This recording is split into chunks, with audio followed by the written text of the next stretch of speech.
네, 민간의술인과 직결되는 현행의료법이 뭘까요? 우리가 의료법을 필요한 의료법을 공부는 해야 됩니다. 그래서 해야 되는데 의료법 그 전체를 할 수도 없고 할 필요도 없고, 우리에게 딱 필요한 것은 무엇이냐면 의료 광고에 관한 법하고 치료행위, 시술행위에 관한 법입니다. 자, 이 법이 이렇거든요. 의료 광고에 관한, 특히 우리 민간의술인들과 직결되는 법이 무엇이냐면 이렇거든요. 의사가 아닌 자는, 즉 면허증이 없는, 그렇죠, 의료인이 아닌 자, 의사가 아닌 자는 의료 광고를 할 수 있다 없다? 없답니다. 의료 광고를 하면 처벌받는다. 의사가 아닌 사람, 우리는 의사가 아니잖아요. 아닌 사람은 치료행위, 시술행위를 못한다 이 말입니다. 환자의 몸에 손을 못 대게 돼 있어요. 손대지 않는 것은 치료가 아니잖아요. 또 손대지 않는다 하더라도 그 사람의 신체 사진을 찍어가지고 거기에 대해서 무슨 처방을 내린다거나 그것도 행위가 되는 겁니다. 손을 대는 것은 물론 손대지 않는 일부까지도. 그러나 이 점장이가 무당이 구슬해서 환자 치료하는 게 그건 의료행위가 아니거든요. 그건 어지간 정신적인 어떤 분야에 해당하는 것이고, 또 기치료라 해가지고 그렇죠. 그 사람의 기를 불어넣어서 힘을 내게 한다. 또 우선 치료 같은 거 있죠. 이런 부분은 치료행위가 아닌 걸로 봅니다. 웃음으로 병 고칠 수 있다 해가지고, 물론 그 치료행위는 맞지만 이 불법 행위에 들어가는 게 아니라 이 말이죠. 그래서 의사가 아닌 자는 치료행위를 할 수 없다. 여기에서 돈을 받지 않고 치료해주는 거, 민간의술인이 환자에게 돈 받지 않고 무료 봉사해주는 거, 또 우리 가족끼리, 일가 친척끼리 치료해주는 거, 이것도 많은 분들이 그래요. 돈 받지 않으면 괜찮지 않느냐, 또는 가족끼리면 괜찮지 않느냐, 그렇게 하시는 분들이 많은데 사실 그 말도 맞는 말이거든요. 돈을 안 받고 해주는 게 이거는 괜찮습니다. 그러나 법적으로는 엄격히 불법으로 되어 있거든요. 그런 경우에는 처벌은 잘 받지 않습니다. 그러나 처벌받지 않는다고 방심할 수는 없을 정도로 법은 또 엄격합니다. 내 가족이라고 함부로 치료해가지고 의료사고 발생하면 당장 사건이 성립되는 거죠. 자, 이렇게 봤을 때 민간의술인이 설 자리는 의료 광고 분야에도 없고 치료행위 분야에도 그 어느 곳에도 설 자리가 없습니다. 그러면 오늘 이 의료 법률에 대한 설명은 끝난 것 같습니다. 현행법이 그렇다는 것만 우리 알면 더 이상 공부할 게 뭐 있습니까? 민간의술인, 다시 말해서 무면허 의료인이 설 자리는 아무 곳에도 없습니다. 광고 못한다는 것은 내가 여러분을 치료할 수 있다. 이 말을 못한다는 말과 같은 말이거든. 말도 못하고 인쇄물 가지고 그런 광고 하는 것도 물론 포함도 당연하죠. 그렇습니다. 그러면 딱 한 가지 허용되어 있는 것이 있는데 그게 바로 뭐냐 하면 내 몸을 내가 치료하는 것은 괜찮습니다. 자신의 몸을 치료하는 것만이 현행법에 허용되어 있고 자신의 몸이 아닌 내 가족의 몸, 내 친구의 몸, 손 못 대게 되어 있습니다. 이해되셨습니까? 그래서 처음에 이 의료법에 대해서 우리가 토론을 해보게 되면 몇 촌까지, 친척은 몇 촌까지 치료가 가능하냐, 돈은 얼마까지 받는 게 가능하냐, 이런 쪽에서 의문이 많았는데 그거는 이제 의문의 대상조사 안 냅니다. 그리고 이제 결국은 법을 고치는 것만이 우리가 갈 수 있는 길이다 해서 결국은 헌법소원, 대법원 판사 9명 중에 6명이 우리에게 손을 들어주도록 할 수 있는 길은 무엇이냐에 대해서 많은 분들이 아직도 고민을 하고 계시는데 거기에 대해서 한마디 더 덧붙인다면 헌법소원 한다고 되는 것은 아니라고 보거든요. 또 우리 민간의술인들이 걸기대하는 거 그거요. 고생만 하고 나는 결론이 없다고 생각합니다. 오래전에는 아니죠. 불과 최근에만 해도 그런 운동이 활발하게 진행되는데 저는 개인적으로는 그게 반대 의견을 했습니다. 그건 소용이 없는 일이라고. 가까운 사람이 거기에 어떤 인문직을 맡고 있는 것을 제가 말렸어요. 그거는 결과 제 생각대로 된 것 같아요. 왜 그러냐? 국민 여론을 바꾸지 않고는 그 어떤 것도 바뀔 수가 없다는 걸 우리가 아셔야 되고, 그러면 국민 여론을 바꾸는 방법은 무엇이냐? 방법이 있어요. 그 방법이 바로 우리 자연정형요법, 의료법, 오늘 이 자리에 강의를 하는데 아마 제 강의 속에 그 방법이 분명히 있을 것입니다. 방법이 있습니다. 시간은 얼마 걸릴지 모르겠지만 그 방법만이 국민 여론을 바꿀 수 있는 유일한 방법이라는 것을 여러분 오늘 같이 이 자리에서 알아두시기를 바라겠습니다. 아니 그런데 현행 의료법에 하면 우리 민간 의술인들은 의료 광고조차도 못하고 또 이거는 도움이 안 된단 말입니다. 의료 광고를 못한다는 것은 내가 여러분의 병을 고칠 수 있다 내지는 나는 나에게 치료받으러 오라 하던 이런 게 있지 않습니까? 알리는 거. 의료에 대해서 알리는 거. 이 자체를 못하니까 한마디로 벙어리가 되라는 얘기예요. 마찬가지잖아요. 그렇죠? 그러면 우리 민간 의술인들은 아무 곳에도 설 자리가 없다라는 말을 제가 방금 드렸는데 그럼 더 이상 여러분 이 자리 강의를 들을 필요가 없죠. 그렇죠? 저도 할 말이 없을 거 아닙니까? 자, 그런데 제가 할 말이 있습니다. 그게 무엇이냐면 지금 어느 정도 결론부터 내려야 되겠네요. 이 의료법은 존재 하나만이라는 사실을 여러분이 아셔야 됩니다. 다시 말해서 우리 민간 의술인들은 현행법에 아무런 영향을 받지 아니한다. 우리는 마치 거미줄에 걸리지 않은 바람처럼 자유롭게 활동할 수 있다는 결론을 저는 먼저 내리겠습니다. 이 결론을 내렸다고 결론대로 되는 것이 아니고 그 길을 여러분이 바로 아셔야 돼요. 어떻게 하면 이 현행법은 있으나 마나요. 우리는 거미줄에 걸리지 않는 바람처럼 자유롭다는 것을 여러분이 그 방법을 아셔야 된다 이런 이야기죠. 그 방법을 모르고서는 그렇게 될 수가 없는 것이죠. 그게 현실입니다. 현실적으로 이 법은 존재하나 마나. 그러나 완전히 무시할 수는 없을 정도, 아주 미미할 정도의 영향이 있는데 그것마저도 우리가 어떤 자세로 우리가 대처하냐에 따라서 전혀 무용지물이라는 것을 알 수 있습니다. 자, 지금부터 남은 시간 여러분은 우리는 거미줄에 걸리지 않는 바람처럼 이 법에 절대 걸리지 않고 영향을 받지 않는 길이 있다는 것을 전제로 해서 계속 강의를 이어나가겠습니다. 자, 이렇게 보죠.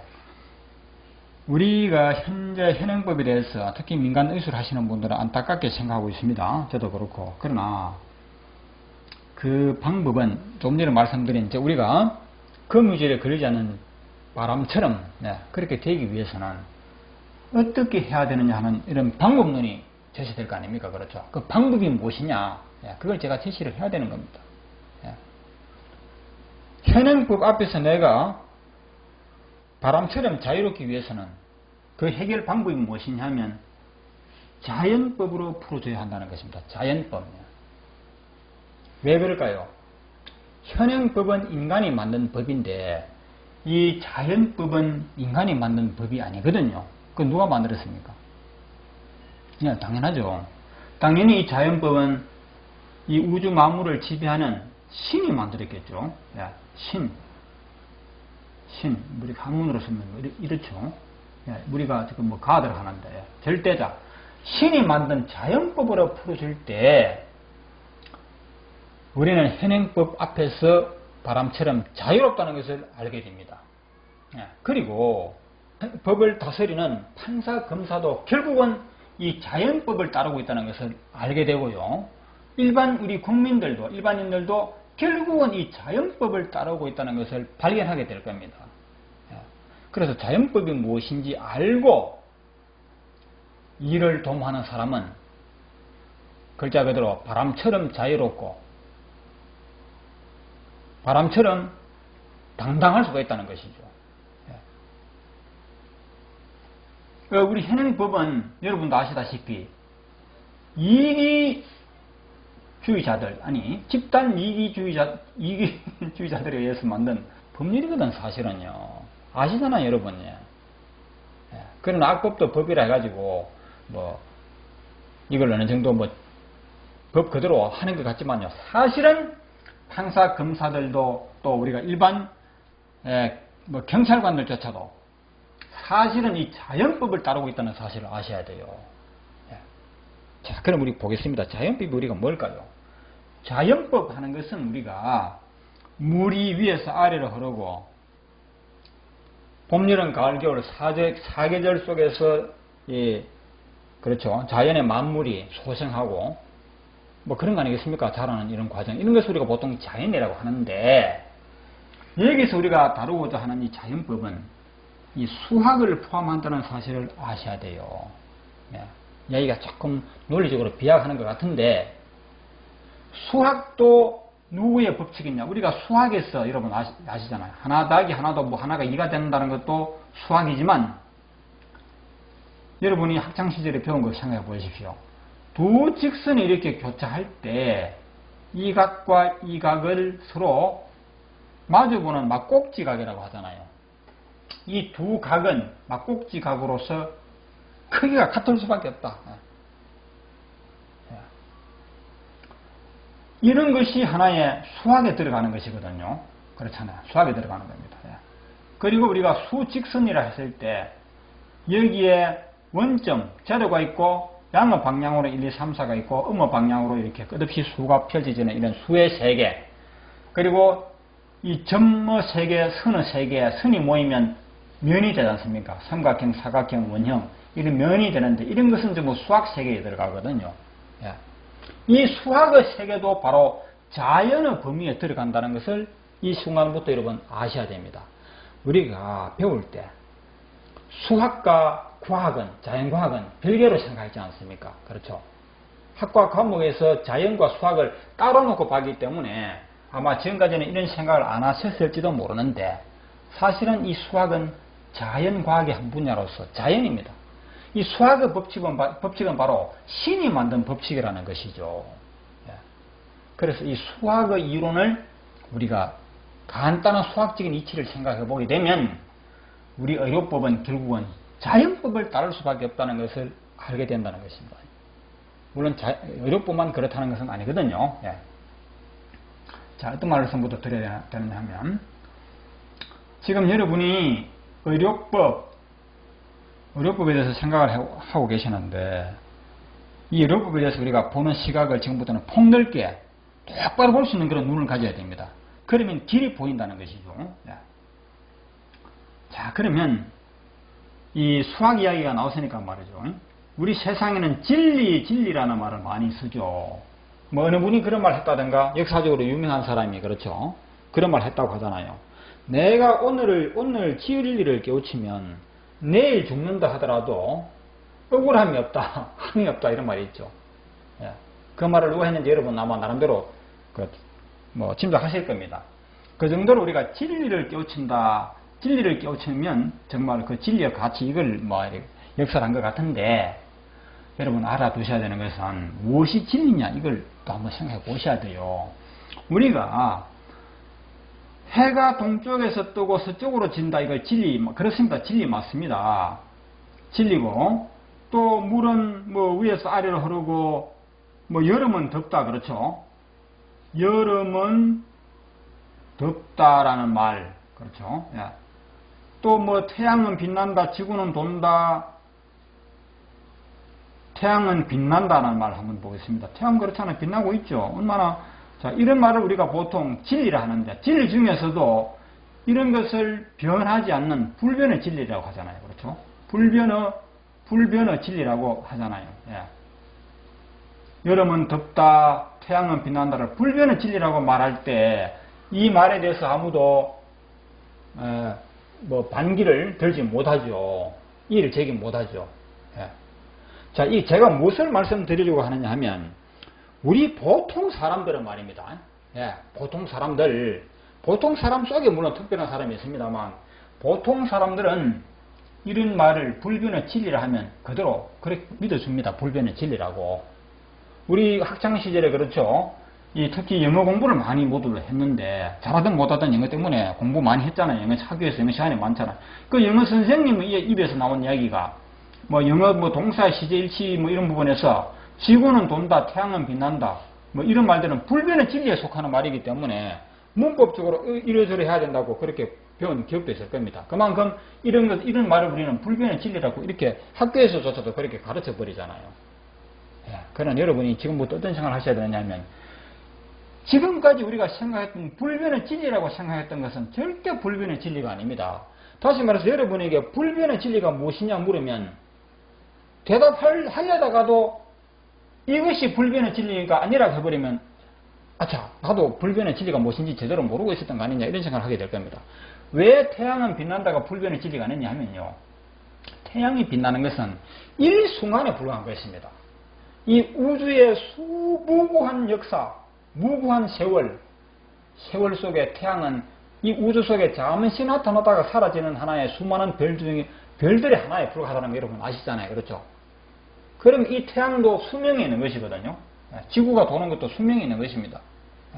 그래서 우리가 천문학에 대해서 조금만 우리가 생각해 본다면 태양이 빛난다는 말은 절대 불변의 진리가 아니고 잠시 동안 빛날 뿐이라는 사실을 알게 되죠.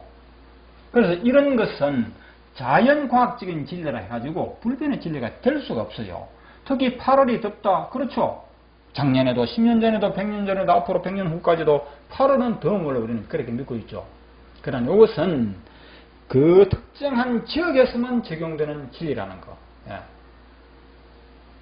자, 간단한 예로 우리 남반구 국가들 중에 호주에만 가도 8월이 제일 추운 계절입니다. 그렇죠? 예. 이런 점에서 우리가 불변의 진리라고 생각했던 것은 조금만 생각해보면 아니라는 것을 알게 되고 그렇다면 진짜 불변의 진리가 무엇이냐? 예. 불변의 진리는 분명히 있습니다. 예.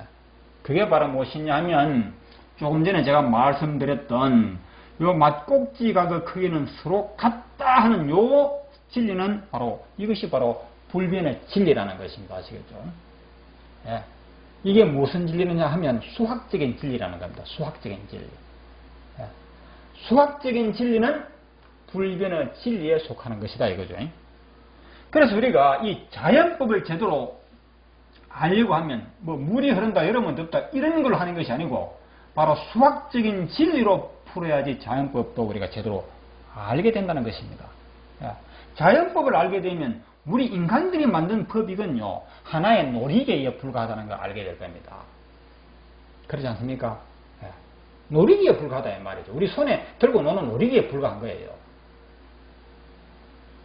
그 인간이 만든 법이 하나의 놀이기에 불과하다는 거죠. 자연법 앞에서는.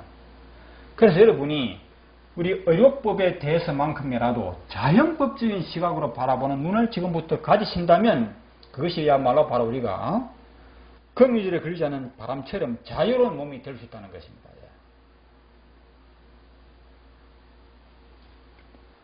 이 글자가 틀렸죠. 불변의 진리라고 해야 되는데 잘못되면 면으로 되어 있습니다. 불변의 진리. 뭐 이런 질문 하시는 분이 있습니다. 진리는 변하면 진리가 아니지 않느냐 이런 질문 맞습니다. 뭐 저도 그랬고 변하면 그건 진리가 아니잖아요. 그렇죠? 보통 우리가 진리하면 변치 않는 게 진리지 뭐 오늘 이랬다가 내일 뒤바뀌는 것 같으면 그 진리가 아니라고 생각하죠. 근데 여기서 여러분 한 가지 더 생각해 두십시오. 진리는 여기 말씀드렸듯이 변하는 진리가 있고요. 변하지 않는 진리가 있는데 변해도 진리고 안 변해도 진리라는 것을 이 순간부터 고려해 두시기 바랍니다. 자, 예를 들어서 여름은 덥다 이 말 이거 진리입니까 아닙니까? 진리 맞잖아요. 이걸 누가 진리 아니라고 하겠습니까? 8월은 덥다 여름은 덥다고 했을 때. 그러나 이런 진리는 장소와 때에 따라서 변하는 겁니다. 특히 이거는 장소에 따라 변하죠. 호주에 가면 반대입니다. 그래서 여름이 제일 춥고 또 우리 지구를 떠나버리면 여름은 덥다 8월은 덥다 이 말이 성립이 안 돼요. 그렇지만 요거는 진리가 아니라고 말 못하죠. 또 읽어도 보겠습니다. A라는 총각이 B라는 아가씨에 보고 나는 당신을 사랑하오. 사랑한다고 했을 때 어떻게 당신의 말을 내가 믿습니까? 라고 아가씨가 이야기합니다. 자, 나는 당신을 사랑합니다 라고 말했을 때 이 말은 거짓일까요? 진리일까요? 진리일 수가 있죠. 거짓이 아니면 진리 아닙니까? 그렇죠? 이 사람의 진심을 그대로 말했다면 진리입니다. 왜 그것이 거짓이 진리가 아닙니까? 사랑하니까 사랑한다고 그랬는데. 그러나 이 진리는 반드시 변하는 진리입니다. 맞죠? 왜?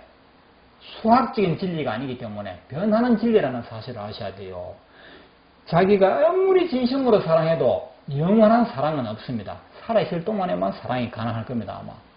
그렇잖아요. 그래서 변해도 오늘은 맞다가 내일 뒤바뀌는 것이라 하더라도 그거는 그 순간 일순간적인 진리는 진리입니다. 그렇죠. 진리라고 할 수밖에 없죠. 그래서 그런 것은 변하는 진리고, 그렇다면 우리가 정말 바랐던 변치 않는 진리는 무엇이냐? 보석이 값진 이유는 그 보석이 뭐랄까 그 재질이 바뀌지 않는다고 그래요. 금은 물속에 둬도 우리가 몸에 지니고 있어도 항상 금의 모양을 그대로 유지하기 때문에 녹슬는 새와는 달리 그렇죠.